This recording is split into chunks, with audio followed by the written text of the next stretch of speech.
Hey guys, welcome to Counter-Strike Team Fundamentals Part 1. This is a new series that I want to try and explore because I realized that a lot of Counter-Strike videos these days tend to feature tips and tricks, demo reviews, or specific map strats, which is good for players who really want to focus on a specific point in their game. However, there aren't many videos really going through the pure fundamentals and basics of Team Counter-Strike, probably because it feels really simple, and it is, but I feel like it is something a lot of amateur teams or even some semi-pro teams tend to either ignore or forget about. Not on purpose, but because it is so simple, they overlook it when tackling problems in their team. So I figured I would do a video series that is basically like a Counter-Strike textbook. This series is generally for newer players, or players who want to learn more about Team Counter-Strike. And while it might seem rather basic at first, it is important to keep in mind that these are the building blocks of Counter-Strike that makes up what the pro scene is today. Before we dive deeper into the key concepts of Counter-Strike, we have to first address the most important fundamental of the entire game. Firepower is king. You might come across casters, analysts, or players saying the word firepower a lot, and it's just a general term of how hard a player can shoot.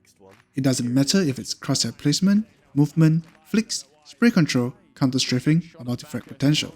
They're all lumped into the same basic foundational category, that is, firepower. Because at the end of the day, it doesn't matter how prepared you are, or how well you outposition your enemy. If he has his back turned against you, but he can still kill you faster than you kill him, well then I'm sorry Nico, you are just not going to win the major. On the less extreme side of things just get simpler when you have a higher firepower.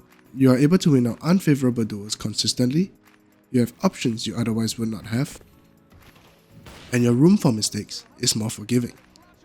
In a highly volatile game like Counter-Strike, where the differences in a round is made by the margin, firepower is king. This might seem like a very simple concept right now, and it is, but when teams start getting deeper into more advanced tactics, it gets really easy to forget about the firepower of your own players. Because firepower is not a tangible number you can just plug on a player like a football card and expect them to perform accordingly. Some players might have higher firepower on certain positions and much less on others, while others might have consistent firepower no matter what position they play. Every individual player in a team, or even without a team, should always strive to improve their firepower. There is no such thing as too much firepower. Some players have their own routine, while others go with the flow. It is up to you as a player to figure out what is most comfortable for you.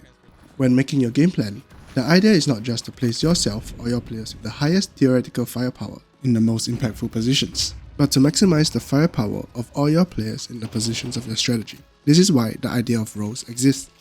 Even though Counter-Strike is a game where every player starts off equal and has access to the same set of equipment as everyone else, how they use it to maximize their own firepower is different. A player whose firepower is maximized when he is holding a side alone can be considered an anchor, while a player whose firepower is maximized when running into a side first and creating space for his team, potentially getting opening kills, is considered the entry fragger. There is much more to talk about when it comes to the concept of roles, but I will discuss more about it in a future video. The key concept to take away now is that when you want to utilize a strategy to its fullest potential with your team, you will first need to place your players in positions where their firepower is ultimately maximized. Let's take a look at Team Vitality on Mirage as an example.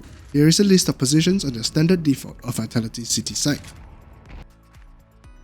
Starting with the obvious, if we were to place ZywOo as a B anchor and Mezi to be a window player, you might have ZywOo still maintaining a high firepower ratio against his opponents.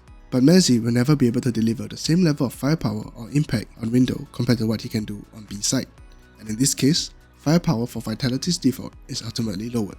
A more complicated situation, and one that most teams still face, is between Robs and Apex. Robs has always been the connector player on FaZe and Mouse. That is where his firepower is usually maximized, and connector is also considered one of the most impactful positions on Mirage. However, Apex has also always been the connector player since the start of Vitality, and is also the position where Apex's firepower is maximized.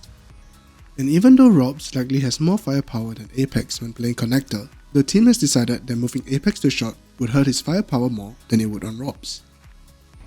Ultimately, Vitality's default setup is most effective when Robs plays short and Apex plays connector, as this maximizes the team's overall firepower. That was just an example of a single City side default.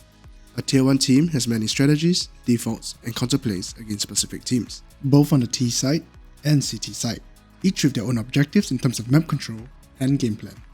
For each strategy, this concept of firepower has to be applied to ensure that the team has reached the maximum firepower potential in that strategy. So how can this apply to you? Maybe you're in an upcoming amateur team trying to learn or improve team-based Counter-Strike for the first time. Maybe you're in an advanced team having played ESEA leagues or higher for a few seasons. Or maybe you have a regular 5 stack of players that you just like to play pucks with. The first step to being a better player in a team is to simply understand the concept of firepower. Subconsciously, every player would know their own firepower. It is what develops their habits in the game. A player whose firepower is highest when taking space like Donk will develop themselves into being hyper-aggressive and be a space taker for their team. A player whose firepower is higher with more meticulous angle clearing and space control like Robs will develop themselves to be a lot more passive and cover gaps for his team. Discovering and understanding your team's firepower is next. Even if you're not an in-game leader, it is important to note in which situations are you and your teammates most comfortable to make something work. That way, you're able to make adjustments in the mid-round to support them. It also helps you see the bigger picture in the game plan, whether an issue is within the way the round is set up, or simply just a lack of firepower. The most complex issue within the team is that roles are not always perfectly aligned so that every player is 100% optimal with their firepower, and it's even more so the case in puck games. If you're in a team, then perhaps it is important to note the cost of making a strat in which the players are not entirely comfortable when it comes to firepower. And you might want to ask yourself, is it worth training firepower to cater for this setup to work? As a general example, for strats that are one-time calls, explosive with a quick and fast-paced objective, like rushes or executes, to help shift the momentum of a game, it could be worth exploring without having to focus on your player's maximum potential firepower. While for strats that are your defaults, your bread and butter of the game, where there are hundreds of different situations to adapt to, and for your protocols to work, it would be more optimal to focus on your team's firepower and positional comfort instead.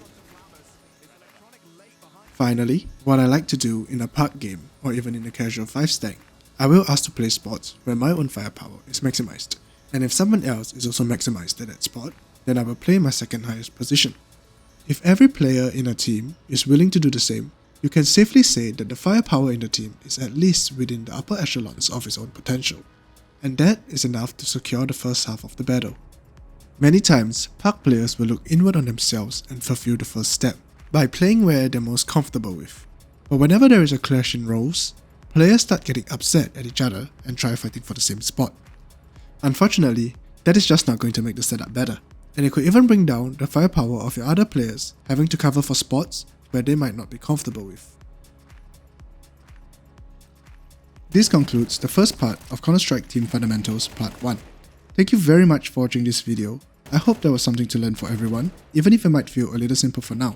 And do let me know in the comments for discussions. My next video in this series will be about roles, defaults, and map control. Thank you once again, and I hope to see you in the next video.